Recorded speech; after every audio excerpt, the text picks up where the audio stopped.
ইফতারে কিংবা বিকেলে চায়ের আড্ডায় এই কলমি শাকের পাকোড়া খেতে অনেক বেশি ভালো লাগে। তো এই কলমি শাক দিয়ে যে এত মজার পাকোড়া হয় এটা অনেকেরই জানা নেই। বাচ্চারাও অনেক সময় দেখা যায় শাকসবজি খেতে চায় না, তো এভাবে যদি কলমি শাক দিয়ে পাকোড়াগুলো বানান দেখবেন বাচ্চারাও খুব মজা করে খেয়ে নেবে। আর এই পাকোড়াগুলো আপনারা যখনই বানাবেন একটু বেশি করে বানাবেন, কারণ এই পাকোড়াগুলো খুবই ভালো লাগে খেতে। আপনি যদি কিছু ভাগে পেতে চান তাহলে একটু বেশি করেই বানিয়ে নেবেন। তো আসসালামু আলাইকুম সুপ্রিয় দর্শক, কেমন আছেন সবাই? আমি আজকে আপনাদেরকে বানিয়ে দেখাবো কলমি শাকের পাকোড়া।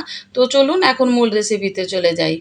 পাকোড়াগুলো বানানোর জন্য এখানে নিচ্ছি 1 কাপ মুসুরির ডাল। আপনারা এখানে মুসুরির ডালের পরিবর্তে খেসারির ডাল দিয়েও কিন্তু পাকোড়াগুলো বানিয়ে নিতে পারবেন, অথবা বেসন দিয়েও বানানো যায়, কিন্তু এভাবে যদি ডাল দিয়ে এই পাকোড়াগুলো বানানো যায় তাহলে খেতে একটু বেশি ভালো লাগে। তো আমি ডালগুলো পানি পাল্টিয়ে পাল্টিয়ে বেশ কয়েকবার ধুয়ে নিয়েছি। এবার পানি দিয়ে ডালগুলো 1 ঘন্টার জন্য ভিজিয়ে রেখে দেবো। 1 ঘন্টা পর দেখবেন ডালগুলো ফুলে ডাবল হয়ে যাবে।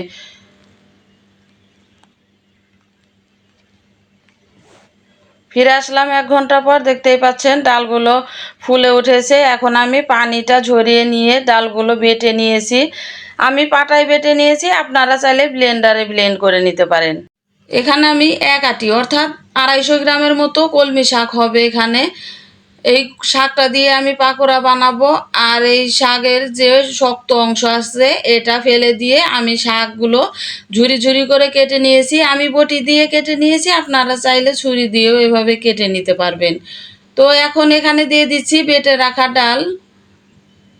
একে একে সব উপকরণগুলোই এখানে দিয়ে দিব। এখন দিয়ে দিচ্ছি 1 কাপ পেঁয়াজ কুচি,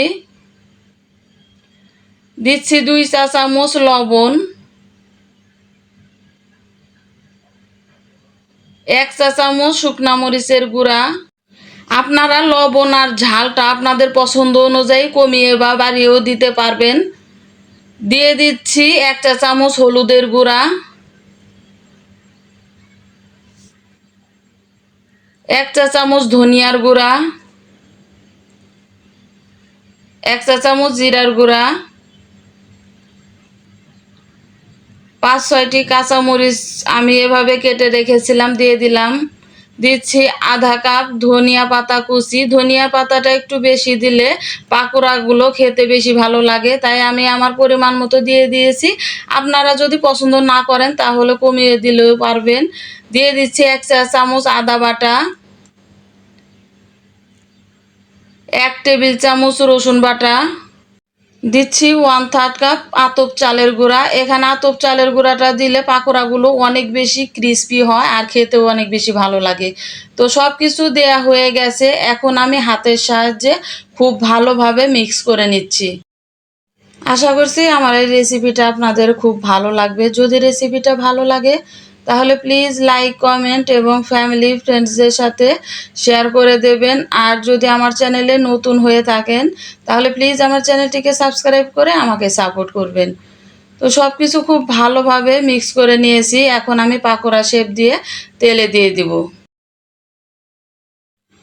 প্যানে পরিমাণ মতো তেল দিয়ে দিয়েছি, আর তেলটা গরম হয়ে আসলে এখানে একটা একটা করে পাকোড়াগুলো দিয়ে দিব।